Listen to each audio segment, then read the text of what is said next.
Walt Disney Productions presents The Emperor's New Clothes, part of Disney's wonderful world of reading.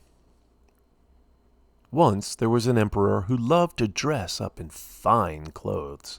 He cared more about clothes than anything else in the world. The emperor had a different robe for every hour of every day. These robes filled one whole floor of his palace. But still, he wanted more. One day, two weavers came to see the emperor. They said they could weave a very wonderful cloth. "It is not only beautiful," they said, "but it is also magic." "Magic?" cried the emperor. "Yes," said the weavers. "Only wise men can see it. Fools cannot."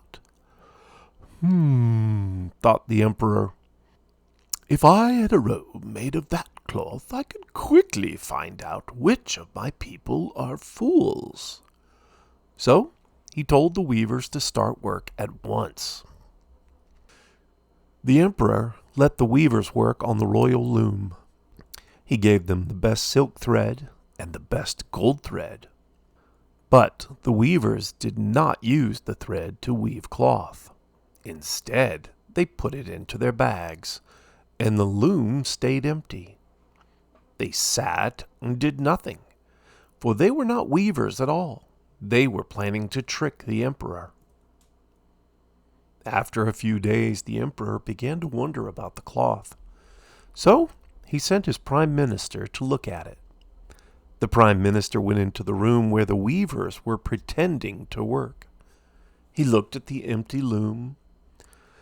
"Dear me," he thought, "I can't see the cloth. Does this mean I'm a fool? If so, I must not let anyone know." The weavers said to the prime minister, "See how beautiful this cloth is." "Oh, yes," said the prime minister.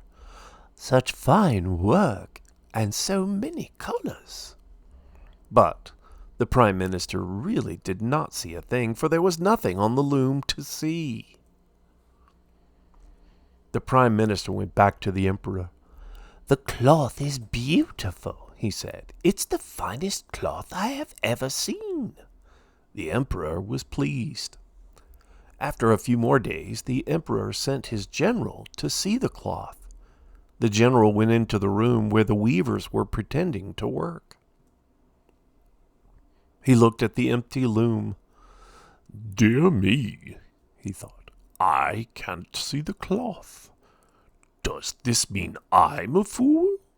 If so, I must not let anyone know." He went back to the emperor and said, "The cloth is beautiful. It is the finest cloth I have ever seen." The emperor was pleased. "I'll have to see that wonderful cloth for myself," he said. The emperor went to the room where the weavers were pretending to work. He took his prime minister and his general with him. "Isn't the cloth beautiful?" said the prime minister.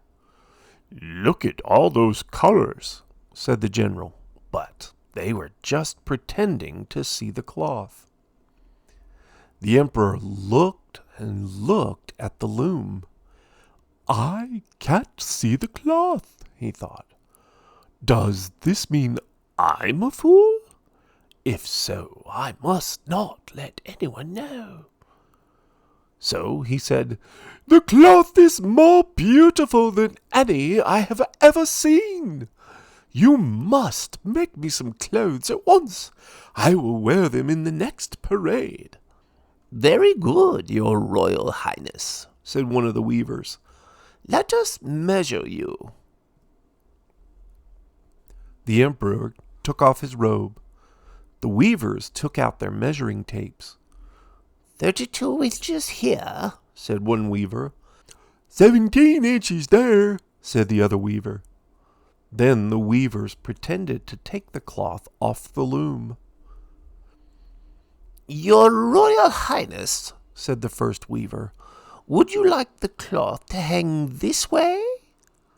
Oh, yes, said the emperor. That's fine. Your Royal Highness, said the other, do you like the robe this short? No, no, said the emperor. Make it a little longer. Yes, that's perfect. The emperor was so pleased that he gave the weavers 20 bags of gold. If I like the finished clothes, he said, I will give you 20 more bags of gold. The weavers smiled. Now, the weavers pretended to work harder than ever. They stayed up all night, cutting and sewing. Finally, they said, The emperor's new clothes are ready. On the day of the parade, the weavers came to the emperor's room. They held out their empty arms. Here are your new clothes, they said. They are as light as air. Beautiful, cried the emperor. He gave the weavers 20 more bags of gold. Then the emperor took off his old clothes. The weavers pretended to dress him in the new ones.